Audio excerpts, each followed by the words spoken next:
As we have been discussing this week, the tax rate in Sweden, one of the highest in the world, and you wonder when a family finds taxes mounting up at 50, 60, 70, and 75%, how do they cope? So we asked what we hope is a relatively typical family here in Sweden to join us this morning. Elisabet Lindberg and Håkan Sundberg live on a salary of 176,000 Swedish krona a year. That translates to about $30,000 annually. They have 3 young children, and you were very nice to join us today.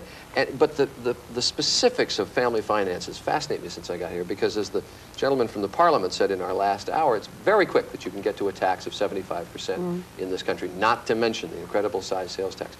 You obviously at around $30,000, not up in those high brackets, but of the 176,000 kroner, basically what's left in spending income for you after taxes? Yes. I think we pay about 40% in income taxes on our salaries. So that would leave about 60%. About 60%, yes. I'm multiplying, that's about 100,000 kroner left over. Yes. Which would translate to about, how many dollars? 8.5, I think. Yeah, so it's about, $18,000 that's left over, or about what would be about $1,500 a month.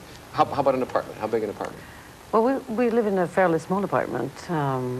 Actually it's a 1-bedroom apartment, but it has other qualities. So we have stayed there.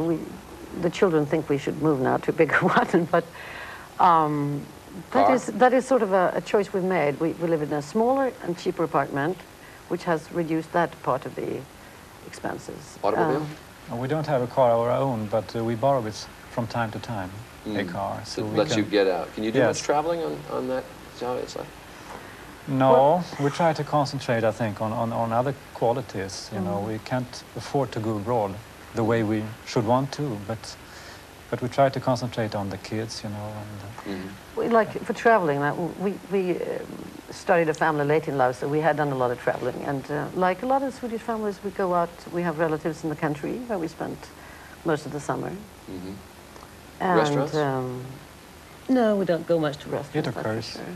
Not much. But not frequently. But I wouldn't do that even by choice. I mean, it's like you have parties, you do that at home with your friends, and it doesn't have to be expensive because, like, you share the cost. Everybody brings some food, everybody brings some wine. Is there, you know, the tax system seems so high to Americans. Is there much grumbling among most people about the taxes? Yeah, but as a family with kids at our age, the benefits are so obvious that I would not grumble about the tax rate. I mean, I would wish we had more money to spend, but I would not trade the tax I pay for maybe some of the worries that you have in your country. But people have come up to me in the street since we've been here, because this program is being broadcast in Sweden, and they say, yes, but you're missing the point. All the services that you point out that the government provides aren't as great as the government would have you believe, that the medical care, you know, an elective operation takes forever, that the daycare really isn't as good as people would have you believe, that the old age care is not as good, and we are angry, some of us, about the taxes. Okay? Yes, I think somebody can be angry about the taxes, but I think still we have the legal opportunity to be at home with our kids if they get sick, for example. For example, I can take one example. My brother, he's crippled since 20 years ago. He has a disease called multiple sclerosis, and he gets all the medical attention he would possibly need and all the social care he could need, and that is granted by government. So if I translate the security we live in terms of his personal integrity and standard of living, I willingly pay the taxes that I do, you know, in everyday life. One of the things interesting also that you told me as we were just about to go on, that you're not required to work full-time. No, I mean, as a parent of young children, you have a right to reduce your working hours from 8 to 6, for instance.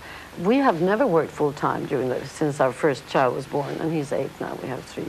And you work 90%? In other words, you have an extra 5 weeks off to be with the kids every year? Yes. That's unpaid time? Yeah, you get the time off every day, which is important to us. It's a shorter work day? Yeah, it's a shorter work day, because we both work, but we have sort of fixed the working hours so that 1 day a week the kids can stay home, and for the other days they don't have to stay so long at the child care center, for instance.